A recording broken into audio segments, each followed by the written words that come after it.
Gurugram crime branch ने Bawaria gang की लूट, चेन स्नैचिंग करने वाले 5 कुख्यात बदमाशों को गिरफ्तार किया है। एसीपी क्राइम प्रतिपाल सिंह ने बताया कि पांचों पर देश के विभिन्न राज्यों में 50-50 से अधिक मामले दर्ज किए गए हैं, जिनमें 40 से ज्यादा लूट और चेन स्नैचिंग के मामले हैं।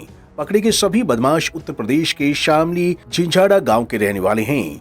एसीपी क्राइम की माने तो बीते 3 महीनों में ही साइबर सिटी के आम से लेकर खास इलाकों में 1.5 दर्जन से ज्यादा वारदातों को ये आरोपी अंजाम दे चुके हैं। पुलिस के मुताबिक आरोपी वारदातों से पहले देवी की आराधना करते थे और किसी भी सूरत में खाली हाथ नहीं लौटते थे। आरोपी एक ही दिन में 4 से 5 वारदातों को अंजाम देते थे।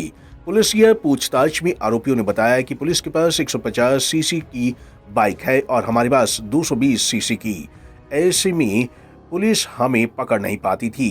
आरोपी दिल्ली, पंजाब, चंडीगढ़, यूपी, राजस्थान, उत्तराखंड, कर्नाटक और आंध्र प्रदेश जैसे राज्यों में चेन स्नैचिंग की दर्जनों वारदातों को अंजाम दे चुके हैं।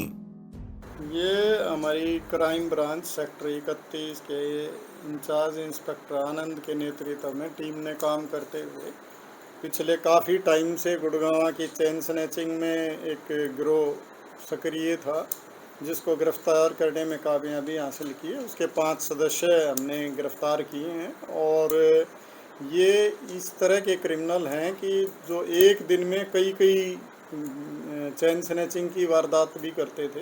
ये यूपी के रहने वाले हैं सारे और वहाँ से ये बाइक्स पे आते थे और यहाँ पे लगातार वारदात करते थे।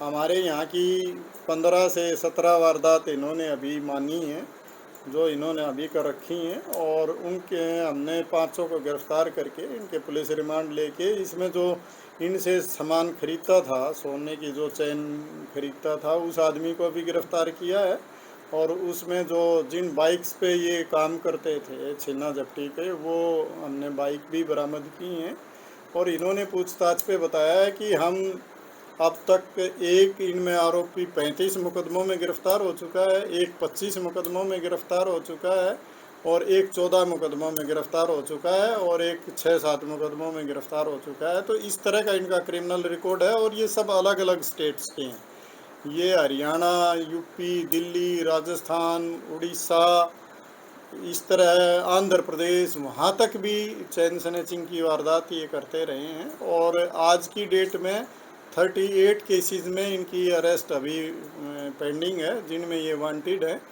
हम इनसे गहनता से पूछताछ कर रहे हैं। अभी एक मुकदमे में इनकी गिरफ्तारी हुई है, आगे जो बाकी केसेस हैं उनमें भी इनकी गिरफ्तारी करके और आगे की कार्रवाई की जाएगी। एसीपी क्राइम के मुताबिक गिरफ्तार बदमाशों में एक दीपक नाम के बदमाश का एनकाउंटर भी यूपी पुलिस के द्वारा किया गया था, जिसमें उसके पैर में गोली लगी थी और 4 साल बाद जेल से बाहर आने पर ये फिर से शातिर तरीकों से गिरोह के साथ वारदातों को अंजाम देने में जुट गया था। पंजाब केसरी टीवी के लिए गुरुग्राम से नीरज वशिष्ठ की रिपोर्ट।